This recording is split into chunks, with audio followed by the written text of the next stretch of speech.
Lamoille-4 Vermont Representative District, 2000 to 2012.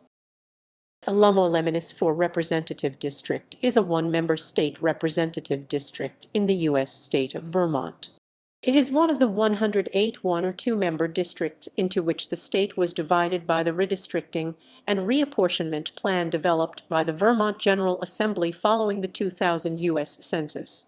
The plan applies to legislatures elected in 2002, 2004, 2006, 2008, and 2010.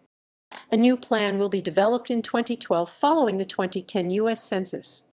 The Lamoille-4 district includes all of the Lamoille County towns of Belvidere, Cambridge, and Waterville. As of the 2000 census, the state as a whole had a population of 608,827. As there are a total of 150 representatives, there were 4,059 residents per representative or 8,118 residents per two representatives.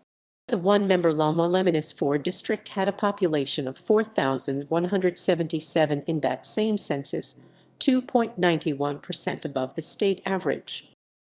District representatives: Richard A. Westman, Republican, Republican, Republican; Adam Howard, Republican, Republican, Republican, Republican, Republican;